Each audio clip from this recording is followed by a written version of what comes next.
अस्सलाम वालेकुम व्यूअर्स, कैसे हैं आप सब। आई होप के सब अच्छे होंगे और बहुत अच्छे से सबकी गार्डनिंग चल रही होगी।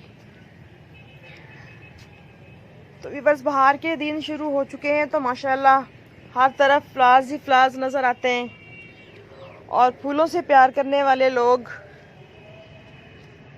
मुख्तलिफ वैरायटी के प्लांट्स इकट्ठे करने में लगे हुए हैं। तकरीबन सभी गार्डनिंग लवर्स की कोशिश होती है कि मेरे पास ये वाला फ्लावरिंग प्लांट भी हो और ये वाला भी हो। तो ऐसे ही आज एक खूबसूरत से फ्लावरिंग प्लांट पे मैं आपके साथ बात करूंगी, जो कि सेंडेरिया का प्लांट।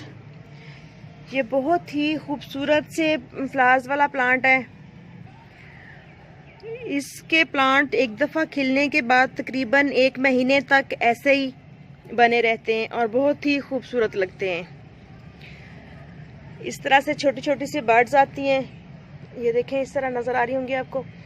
फिर यूँ छोटे छोटे से फूल खिल जाते हैं और तकरीबन 1 महीना इसी तरह से हमें खूबसूरती देते रहते हैं। फिर आहिस्ता आहिस्ता इस तरह से इनकी जो पेटल्स हैं वो नीचे की तरफ को कर्ली होना शुरू हो जाती हैं और आहिस्ता आहिस्ता फिर इनमें सीड बनना शुरू हो जाते हैं।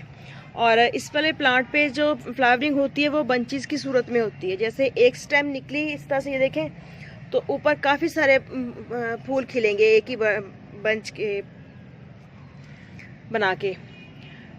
तो ये बहुत से कलर वैरायटी में आता है, शेडेड भी फ्लावर्स आते हैं इस तरह से इसके, और मुख्तलिफ कलर्स के बहुत ही खूबसूरत फूल होते हैं इस वाले प्लांट के और बहुत ही प्यारा लगता है और सीड के ज़रिए भी ग्रो हो जाता है। और अगर ये प्लांट आपके पास काफ़ी बड़ा है तो आप इसको स्टेम कटिंग के ज़रिए भी ग्रो कर सकते हैं। और इसको लगाने के लिए हमें जो सॉइल चाहिए वो पोरस होनी चाहिए, जिसमें बहुत ज़्यादा पानी होल्ड ना हो। तो इसके लिए आप एक हिस्सा काउडंग कंपोस्ट और एक हिस्सा अपने गार्डन की सॉइल और एक हिस्सा सैंड या भल वाली मिट्टी शामिल करके इस प्लांट को लगाएं तो बहुत ही अच्छी ग्रोथ होती है इसकी। और जब इसके सीड्स फ्लावर स्पेंड होके सीड्स बन जाएं तो आप उनको हार्वेस्ट कर लें, अपने पास सेव कर लें और नेक्स्ट सीज़न में टाइम आने पे अपने घर में फ्री में बहुत से प्लांट्स उगाएं।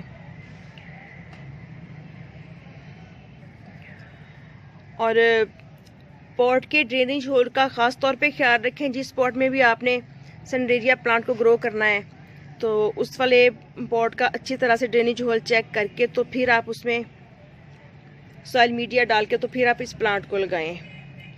तो इसको आप सीडलिंग एक ही पॉट में तैयार करके सेपरेट भी कर सकते हैं और आप इसको अलग अलग जगहों पे भी लगा सकते हैं। जैसे जहाँ लगाना हो वहीं पे आप इसकी सीडलिंग कर दें। तो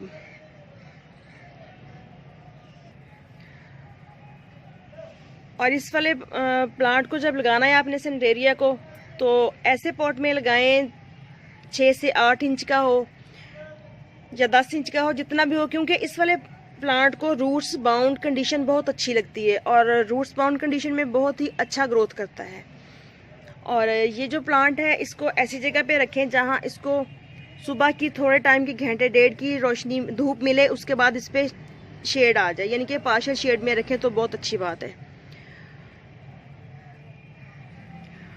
और पानी की रिक्वायरमेंट जो है इसकी बहुत ज़्यादा सौगी नहीं करनी, इसकी सॉइल जैसे दलदल बन जाए, बस मॉइस्ट रखें हर वक्त, लेकिन बहुत ज़्यादा ओवर वाटरिंग ना होने पाए इस प्लांट को। तो ये प्लांट बहुत ही अच्छा ग्रो करता है।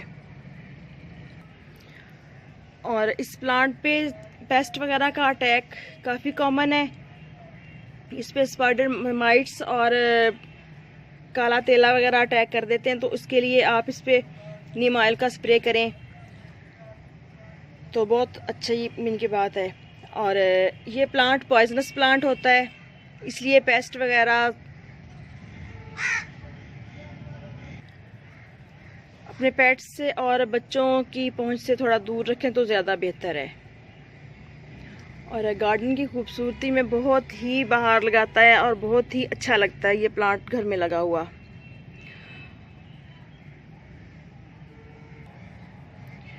और इसको आप ऐसी जगह पे रखें जहाँ पे इसको थोड़ा ह्यूमिडिटी वाला कंडीशन मिले, यानी कि बहुत ज़्यादा इसको ड्राई जो कंडीशन होती है वो अच्छी नहीं लगती।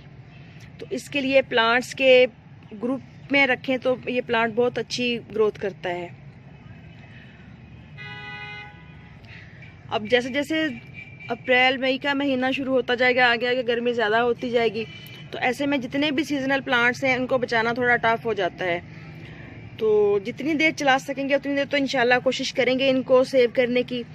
तो इसलिए इनको पार्शियल शेड में रख के ऐसी जगह पे रखें जहाँ पे एयर सर्कुलेशन अच्छे तरीके से हो, यानी कि प्लांट्स के लीव्स के बीच में इधर उधर से अच्छी तरह से हवा का पास निकास हो, ताकि फंगस वगैरह के अटैक से प्लांट बच सके।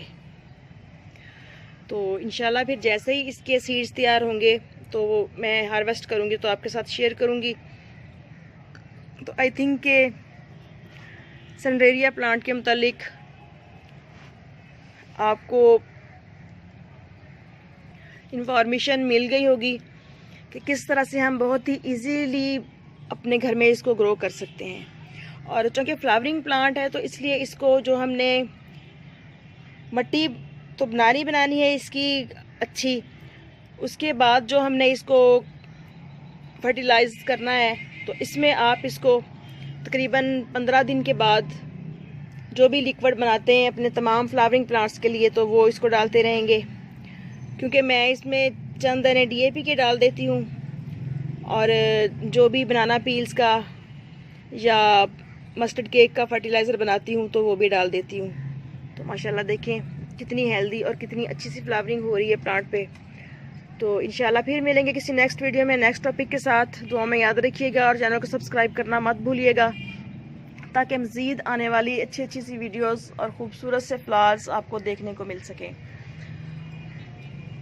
तो ओके, अल्लाह हाफिज़।